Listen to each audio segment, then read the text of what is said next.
All right, so today we're going to deep dive into, what's been a pretty big story down in Hyderabad. Definitely a developing situation. It's this whole thing with the Telangana government wanting to build this massive IT park right next to the University of Hyderabad, and it's... I mean, next door is putting it lightly. Yeah. It's right on the edge. Of the campus. Yeah, and we've got all these reports and documents, and it seems like a pretty intense clash between, I don't know, like development and the people who live there. Absolutely.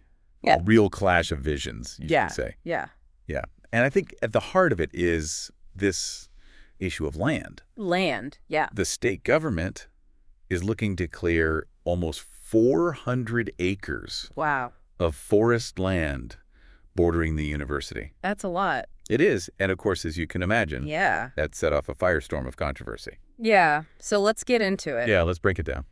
This whole thing didn't just appear overnight, right? Right. Our sources pinpoint March 30th, 2025 as the day when things really went. So that's when the bulldozers rolled in. Yeah, the bulldozers came in. Into the forest. To this forest. Yeah. And that's when you saw the students from it's almost like the University of Hyderabad. They knew. Yeah. Exactly. They mobilized so quickly. They immediately protest. Immediate protests.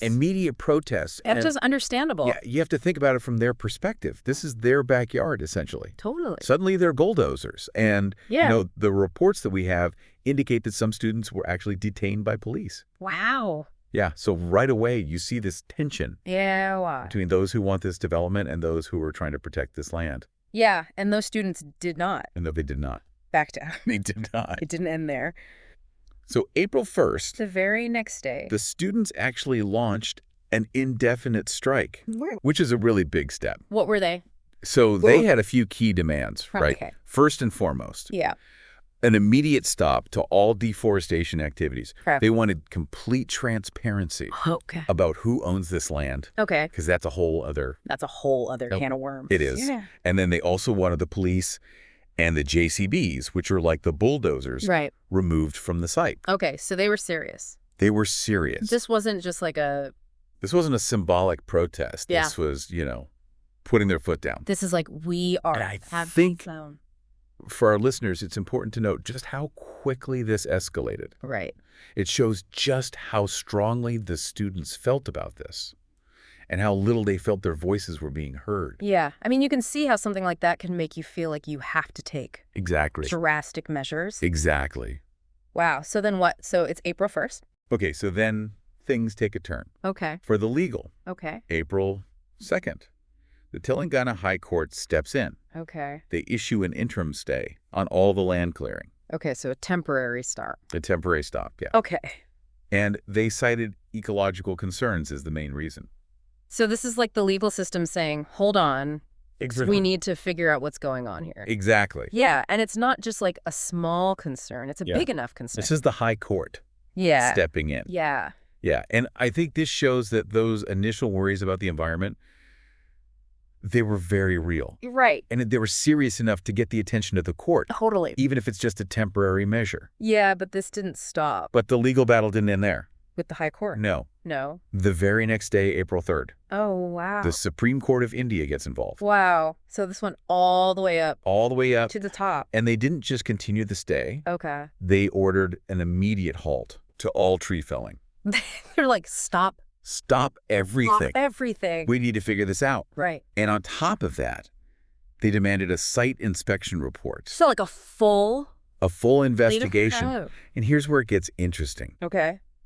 The Supreme Court made a comment. Oh, boy. Questioning the government's timing. They specifically said something like, why are you rushing deforestation during the holidays? Oof, that's not a good look. Not a good look, no. For the government. And kind of makes you wonder, what's the hurry? Right? Yeah, why are you trying to do this when everyone's on vacation? And it suggests that they were concerned about more than just the environmental impact. Right. It raises questions about transparency and, maybe even their motivations. Yeah, were they trying to sneak something through? Yeah, possibly. Wow. Okay, so yeah. You can already see why people are... You can see why people are upset. Yeah. But then when you look at what this area actually is... It's like even more concerning. It's not just any piece of land. Right. Our sources are very clear. This is what's called a biodiversity hotspot. Which for those of us who don't. So for our listeners who might not be familiar, yeah, that basically means it's an area that's incredibly rich in different plants and animals. Like a lot of different. A lot of different kinds. Species. Many of which might not exist anywhere else. Wow. We're talking 734 plant species. Whoa. And 220 bird species. That's a lot. That's a lot. Of birds. Yeah, and it's not just common wildlife. Right. You have endangered species there too. Mm-hmm. Like the Indian star tortoise and rock pythons. Whoa, okay. Yeah, so this isn't just empty land. Right, it's like a whole... This is a thriving ecosystem. Yeah, a whole ecosystem. With all these interconnected species. Yeah, and to just like bulldoze that. And that's what makes this so concerning. Yeah. Because you're not just talking about development, you're talking about potentially wiping out entire species. Right, and like what's the justification for that? That's the question, right? Yeah. And it's not just the plants and animals. Okay. You also have two important lakes in this area. Oh, right. I remember seeing that. Buffalo Lake and Peacock Lake. Yeah. These lakes are vital to the local ecosystem. So they support... They support a whole web of life. Yeah. Fish, birds, insects, everything relies on those lakes. And so to disrupt them... You disrupt the lakes, you disrupt the whole ecosystem. Yeah. It's all connected. So that's a big deal. It's a huge deal. Yeah. And you know what's maybe the most concerning thing from an environmental perspective? What's that? According to our sources. Yeah. There was no environmental impact assessment done. No EIA. No EIA. Before they started clearing the land. Before the bulldozers even showed up. Okay. So for those of us who... Right. So an EIA is basically a study yeah. that looks at the potential environmental consequences of a project before it starts. So they just skipped that whole step. They skip the whole step. Wow. Which is a major red flag. Yeah, it makes you wonder how much thought they really put into this. Right, and what risks they might be ignoring. Yeah, I mean, they're clearly prioritizing speed over. Yeah, they want this done fast. Yeah, okay, so we've got all these environmental concerns, right. And then on top of that, there's this whole debate about who even owns this land. The land ownership issue is a mess. It's not just the government versus the university. No, it's more complicated than that. Okay. So you have the University of Hyderabad saying this land was set aside for them. Okay. For future academic expansion. So they had plans for it. They had plans. Yeah. They wanted to build new facilities. Yeah. And expand their campus. Right. You know, invest in the future of the university. Okay, so they feel like this land was... This land was theirs. Promised to them. Right. But then you have the Telangana government saying, no, no, no. We own this. We own this land. Okay. And they're pointing to a 2004 Supreme Court ruling. So they've got legal backing. They've got legal backing. For their claim. For their claim. Okay, so it's like a he said, she said. So he said, she said. With a lot of legal jargon thrown in. Yeah, and then to make things even more complicated. The students have their own take on this. What's that? They believe that the government is actually prioritizing corporate interests. So they're saying this isn't about... It's not about the public good. Public good. It's about benefiting certain companies. Right. Maybe through land deals or contracts. And that the IT park is just a cover? Exactly. Wow. So this is a really... It's a tangled web. Yeah, tangled web is a good way to put it. Yeah. Okay, and then on top of all this, there are these reports of basically attempts to silence dissent. Suppression of dissent is a big concern here. Like, how so? So we have reports that journalists who were covering the protests were detained. Really? Yeah, by the authorities. Wow. Which obviously raises concerns about censorship. Yeah, that's not a good sign. And, you know, it's important to remember that a free press is crucial. Right. For holding those in power accountable. Totally, yeah. So when you see journalists being detained... Yeah, it's a red flag. It raises a lot of questions. Yeah, and it wasn't just journalists. No. Unfortunately, there were also reports of lathi charges. Which are basically baton charges being used against students. Who were protesting peacefully. Peacefully protesting. Wow. And that's obviously drawn a lot of criticism. Yeah. From human rights groups and just concerned citizens. Yeah, that's really concerning. It is, and it really makes you think about how the government is handling this whole situation. Yeah, how they're responding to people who are... To dissent. Disagreeing with... Yeah, because, you know, maintaining order is important. Right. But using force against peaceful protesters often just makes things worse. It just escalates things. It escalates things. Yeah, wow. Okay, so it's easy to see why people are upset about this. There's a lot to be upset about. Yeah, but I think it's important to understand the government's perspective, too. Yeah, we need to hear both sides. Yeah. So what's their reasoning for wanting to build this IT park? Right. So Chief Minister Rangareddy has said that this project is going to create a ton of jobs. Okay. He's talking about potentially 5 lakh jobs. 5 lakh? Yeah, that's a huge number. Yeah, that is a lot of jobs. Yeah. And he's also arguing that it's going to be a major boost to Hyderabad's economy. So he's saying this is good for... This is good for the city. The city. This is good for the people. Right. This is progress. And from an economic standpoint, you can see why that's appealing. They want to make Hyderabad a major IT hub. Yeah. Like a competitor to Bangalore? Like Bangalore, exactly. Okay. And that makes sense. You know, a lot of cities are trying to attract tech companies. Yeah.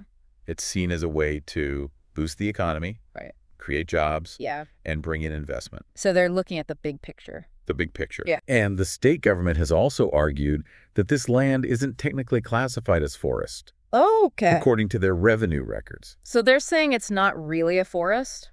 Right. And they're also pointing out that this land was previously allocated to another project. Oh, right. The sports thing. IMG Horata. Yeah. Which was a sports project that ultimately failed. Right. So they're saying, look, this land was already earmarked for development. It's not like we're taking pristine forest. Exactly. Okay, I see their point. They're trying to minimize the environmental impact by saying it wasn't really a forest to begin with. Yeah, but I mean, it clearly has a lot of ecological value. It does. Yeah, so it's a bit of a gray area. It's definitely a gray area. Okay, so as you can imagine, this whole situation has caused... This has become a political football. Yeah, it's a political mess. It is. So what's been happening on that front? So the opposition party, the BRS, they've been very critical of the government. And their leader, KTR. Right. KTR, yeah, he's been very vocal. Okay. Accusing Congress. Which is the ruling party. The ruling party of suppressing free speech and mishandling the whole situation. So they're using this to... They're using this to attack the government. Yes, score political points. Exactly. Okay, so it's gotten messy. It's gotten very messy. And it's not just the politicians? No. This has really caught the public's attention. Like, what kind of public reaction has there been? Well, there's been a lot of outrage. Okay. People are really concerned about this, especially the environmental impact. Yeah.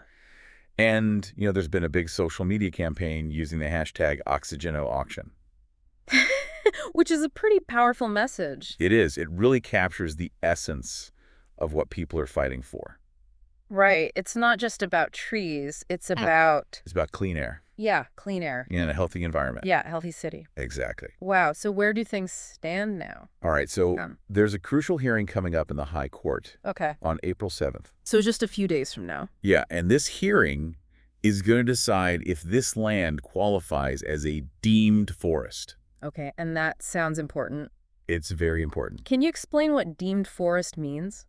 Sure. So basically it means that even if the land isn't officially labeled as a forest, if it meets certain ecological criteria, it can still be protected. Under forest conservation laws. Under forest conservation laws, right. So it's like even if the government says it's not a forest, exactly. If it looks like a forest and acts like a forest. It's a forest. It's a forest. Exactly. Okay, so this hearing could be a big turning point. It could be a game changer. Yeah. Because if the court decides it is a deemed forest, right, then the government can't just clear it. Oh, wow. And they'll have to follow all the forest conservation laws. Wow, so this is a big one. It's a big one. Okay, and what about the students?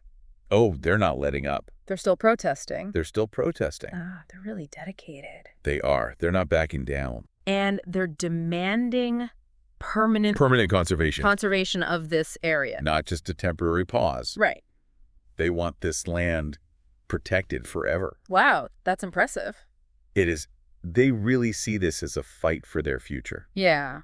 And the future of their city. Yeah. It's really inspiring to see them taking a stand. It is. So it seems like this whole situation is really about this conflict between two different visions. It's development versus conservation. Yeah. Like you've got the people who want to see Hyderabad grow economically. They want to see it become a global IT hub. Right. They want to see jobs created. They want to see investment flowing in. And then you've got the people who are saying, hold on. What about the environment? Yeah, what about the environment? And what about the long-term consequences? The long-term consequences. You know, the critics of the IT park, they make some valid points. Right. They're saying economic progress shouldn't come at the cost of destroying the environment. Yeah. They're worried about the loss of biodiversity. Yeah. The impact on the lakes. Yeah. The air quality. Right.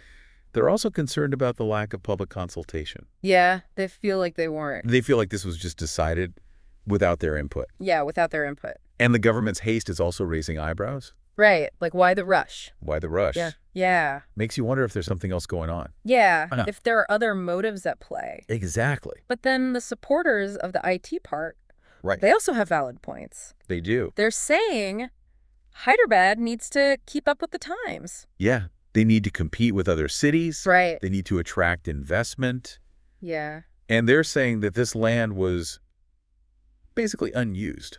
So they're saying it's not a big loss. Right, and they're emphasizing the potential job creation. Which is a big deal. Which is a huge deal. Especially in a city like Hyderabad, which is growing so rapidly. Exactly. It's a really complicated situation. It's a tough one. Yeah, I don't envy the people who have to make these decisions. It's a real dilemma. Yeah, because it's not just about right, economics versus environment. It's about the future of the city. Yeah, it's about what kind of city Hyderabad wants to be. Exactly. So, as we wrap up this deep dive, yeah, I keep thinking about this question that we saw in one of the reports. That's one. It was like, will it be a concrete jungle or a green oasis? Ooh, that's a good one. Yeah, it really gets to the heart of the matter. It does. It makes you think about the long-term consequences. Yeah, like what will Hyderabad look like in 10 years? Exactly. 20 years? Will they be able to balance development with protecting the environment? Yeah, will there be any green space left? It's a question that a lot of cities are facing. Yeah, it's not just a Hyderabad problem. No, it's a global issue. It's a global issue. And it's a tough one to answer. Yeah, it really makes you think. It does. And it makes you appreciate the complexity. The complexity of these issues. Yeah, it's not just black and white. There are so many factors to consider. Yeah, and it's important to hear all sides before forming an opinion. And to think critically about the information you're getting. Yeah. To not just accept things at face value. Right. To question things. To do your own research. Exactly. So thanks for joining us on this deep dive. Yeah, thanks for listening, everyone. It's been a really insightful... It's been a thought-provoking... Yeah, thought-provoking conversation. Definitely. And hopefully it's given you some things to think about. I hope so. Yeah. Because these are important issues. They are, and they're not going away anytime soon. No, they're only going to become more urgent. So it's up to all of us to stay informed. To stay engaged. And to make our voices heard. Absolutely. So until next time, stay curious and keep diving deep. And don't forget to protect our green spaces.